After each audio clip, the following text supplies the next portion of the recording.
Hello guys, and welcome back to the DocMack car channel. And today what I'm going to do is investigate the battery drain issue on my BMW E60 530i 2009 LCI model. Now when I park the car, the battery starts draining, but when I drive it normally, the alternator charges it fine. I'm going to find out what's drawing my battery. I would recommend that you run a parasitic draw test, but let's see what we can do with the basics first. Alright guys, now we are in the trunk of the BMW E60.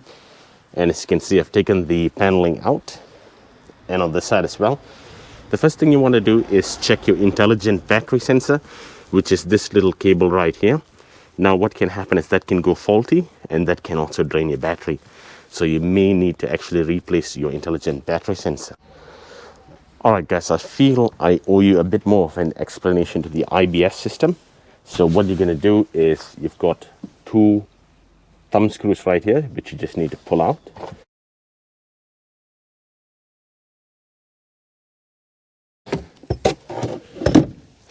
Alright, so this one right here is your Ibs sensor, and what that does is it actually manages the battery system. It talks back to your DME, and what it says is, I've got certain voltage and this is what the car requires. Even while it's parked, every minute it actually communicates back to the DME and back to the battery. So the Ibs and the DME communicate with each other. Now if that Ibs is faulty, then it will constantly communicate back to the DME, and that will cause your battery to drain. Now this one right here is your Ibs cable. Alright guys, so this one right here, this is your Ibs battery cable. Now if you unplug this one, that will disable the Ibs, and then your car can actually start. But that is not a complete fix. That is just to determine if the Ibs is actually faulty. Now if you continue to use it like this, then it'll shorten your battery life and also the alternator life. So basically with the Ibs, it actually regulates how much power is actually needed. Alright guys, so with the Ibs, the reason for the Ibs is so that it doesn't leave you with a no crank, no start. It will always make sure you have enough battery to start the vehicle. Problem occurs when this one starts melting or the circuit inside starts shorting out, then that will cause it to continuously talk back to the DME, and that will cause your battery drain. Now, if you leave the car parked about 5 days and your battery doesn't drain, then it's most likely not the Ibs sensor. Now, there are a few iterations of this Ibs sensor. Now, mine is one of the later ones. So you can see it comes from the positive all the way here. However, on the older ones, you've got a serial cable going into the DME, which communicates back to the DME then. But however, this one is an inbuilt one. So that's why it looks slightly different. So I would consider that you guys actually try unplugging your DME cable if you get a very fast battery drain overnight. Now that's going to be a good test, but make sure that that's just a test. Don't make it a solution, or you will shorten the battery life of your battery or your alternator as well. Alright guys, so what you guys need to do is also make sure that whenever you replace a battery, that the battery is registered to the vehicle. Now if it isn't registered to the vehicle, then the alternator does not know how much to charge the battery, and the battery cannot communicate back to the alternator on the power demands of the vehicle. So it has got to be registered, or if not, you will get a battery drain issue. Now, it could still be the battery issue, so what I would consider is getting a auto parts shop to do a load test on the battery to see if the battery will pass its load test. A second thing to actually note is if you pull this paneling out, and then if you pull this particular paneling out as well, if you look at it under here, you can see there's a little white cable there on the bottom, on the top left of my screen. You can see there's a white cable. Now, if that cable is actually black, it's more of a cable connector, then that has not been replaced by the recall, and that could be causing a battery drain issue as well. So you can see that's white, it's a battery cable connector, and if it's black, then it's not been replaced. If it's white, it has been replaced. You also want to make sure that your boot light is not staying on after the vehicle has been turned off. So what you want to do is you want to pull this, shut the boot, and now once the boot is shut, you want to unlock the vehicle, and you want to pull the back seat down and look inside the boot. And as you can see, the boot light is not on. You want to make sure that no boot light is on. So that's all good right there.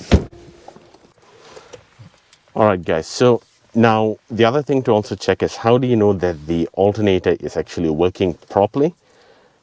Now I'm going to put my battery tester unit in here, and this costs only like 15 bucks. Shouldn't cost you more than that. Okay, so you can see, I'll put it the correct way around. 6 is 11.6 volts. Now when you start the car, you should get over 14, around 14.4, and start. Okay, and if you look up here, you can see the active steering has been disabled. That means that your battery voltage was low, so the DME was trying to shut down certain systems, and now an active steering isn't always required for safety, so it has disabled that one. Now if you look at this one, it's now charging at 14.7 volts, which means that the alternator is charging properly. Now you do not want your alternator to go like around 15.5 volts, if not it's going to charge like crazy. Alright guys, so the other thing as well that could cause your battery drain is if you have anything plugged into your cigarette lighter pot. Now in Europe, this cigarette lighter pod would probably be live even when the car is turned off. But however, even if that's not the case, the car might actually sense that there's something in here and the car might stay awake. So if you've got stuff in here, make sure to take them out, and that could potentially save your battery from draining. Now the other thing as well is, when you park your car at night and you lock the vehicle, make sure you lock it, sit inside the vehicle and see if at all any of these lights stay on. Now when you turn your vehicle off, the park symbol will actually glow. So I'm going to do that right now, and we need to make sure that all the doors are shut.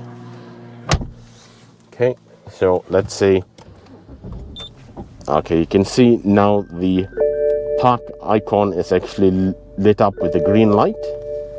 Now when I turn the car off and you take the key out, what you want to do is make sure that this park glowing icon turns off. Now the same should be with your start stop button as well, right here. The start stop button as well should stop glowing. Now make sure that this one actually does go off, because if it doesn't, then your vehicle is potentially going to be awake. Now with the Idrive system right here, this is your Idrive Hdd unit. Now if that unit is turning on and the fan is constantly running, that will drain your battery. However, it can be quite common for it to run approximately 16 minutes. So even after you've turned your car off, it'll start going to sleep after 16 minutes, and it could potentially take 60 minutes for the car to go completely to sleep. Now the other thing to also note is, because this is a comfort access key, which means you don't need to have this in the ignition, you can leave it here and you can start the car.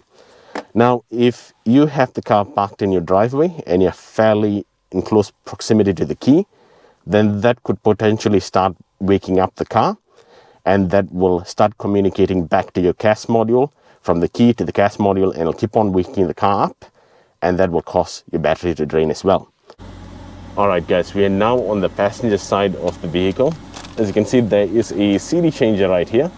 Now make sure you try to pull the CD changer out as well, as that could potentially be draining your battery. These are all the things you can check. Now this vehicle does have a comfort access system. As you can see, normally when you put your hand here and you pull, that will then open the vehicle's door, and when you put your thumb here and you hold, that will lock the vehicle's door. Now if that system has failed, that will also drain your battery. Alright guys, so now what you want to do is you want to listen for any sounds in the vehicle while you've locked yourself up in the vehicle. Now as you can see, it seems quiet in here, but what you do need to do is really listen for pin drop silence and see if you can hear anything running. Now I do hear something running. It seems to be coming from the Idrive system. So let me get you in close on this. I'll put my mic here. And what it is the fan for the Idrive is actually running, and the vehicle is actually turned off. This is a common fault on the BMW E60, and what can cause it is the chipboard inside the CCC iDrive system has actually gone faulty.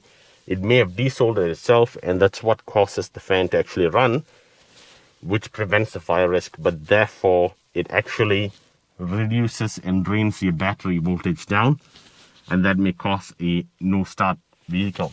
Guys, we are now on the passenger side of the car, which is my left hand side. Now there's normally a fuse box panel paper right here. However, I could not find that. This is a used car, but what I did find was something written in Japanese. Now, could this be where our problem lies? I'm not sure. Let's check. So there's this two little fuse panel box covers here you need to twist and move.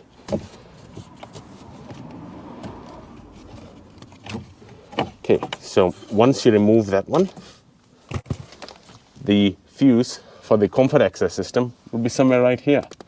I suspect that it is this fuse right here, fuse number 36. So I'm going to try removing that one, and let's see how we go. Yep. All right, guys, so that's the fuse I want to take out, 7.5 amp fuse. Now, I've got a fuse puller here. Do not use anything steel. It's made of plastic, and this comes in the toolkit in your vehicle if the previous owner didn't make it. So you want to make sure that the key is off and it's not engaged in the ignition.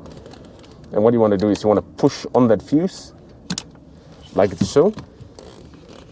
And then you want to make sure that it is indeed fuse number 36. Okay, so I'm going to take a photo. Make sure you take photos.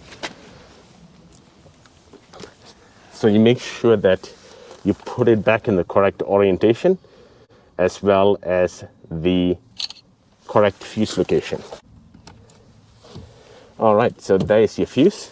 If you want to pull the fuse to the iDrive unit, there's fuse number 34. That will be your multimedia unit, and that's something you can also try. Now, whenever you pull a fuse, do a safety test with the vehicle. Just find a safe piece of empty road. Do all the basic tests. You need your brakes, your lights, your accelerator, your steering. Make sure that everything works before you actually join up a highway or something like that. All right, guys, just to give you an update. So this is a few days later. I've been quite busy with the car. Now, what I've done is for the CCC head unit, which also controls the iDrive, I had pulled the fuse on that one, number 34, and also the navigation unit, number 35. Now, I had an inkling that that might be draining the battery, so I had also replaced it the following day, the fuse, just to see if that made any difference. And it looks nice and bright now, but I don't seem to see any other issues here. What I also did was I gave the fuse box a good clean, and also took out all the 5 amp fuses to the right hand side and gave them a clean and put them back in as well. Alright guys, so we're in the trunk of the vehicle, and what I had done is I had pulled out fuse number 62, which is the trailer electronics module, because I'm not going to use it for my car anyway. So I've pulled that out, and I'm just going to check if that's what's causing the battery drain. Now, for those of you who have a pre-LCI model, beneath the spare wheel well cover you have what's called a MPM, which is a micro power module, which controls the entertainment unit of the vehicle as well. What you need to do is you need to try to pull the fuse for the micro power module, just to see if at all that does solve your battery drain issue. Alright guys, and due to the location of the micro power module, which is normally down there under your spare wheel well cover, now that micro power module is prone to get wet. If at all your boot gets wet, there's no drainage, so it'll go straight down onto there and corrode your micro power module. Yep, and hopefully that does also solve your issue if you have a pre-LCI. Now this is the LCI, so I don't have it under here, so I can't actually show you that one. Alright guys, we're now going to just put this one back, and it's a fairly easy thing to do. You just need to pull this one up, and then just push this one in, and then all you got to do is, once you have pushed it right into the clips right here, like so, like so. You just need to push the push pins back in here, which I've got right here. And there you go, your push pin just goes in here and you're done. And you just need to lay the carpet back down. Now, if you guys do have a TPMS light come on your dash, then the TPMS sensor, the module is right down here, and that can be prone to moisture as well. So you might want to check that one. It is right beneath here, below the spare wheel well cover. Alright guys, so I hope this video has been useful and informative. Consider subscribing if you aren't already a subscriber. It's completely free to subscribe. Give this video a thumbs up if at all this has helped you, and also comment down below guys. Have a great day. Bye.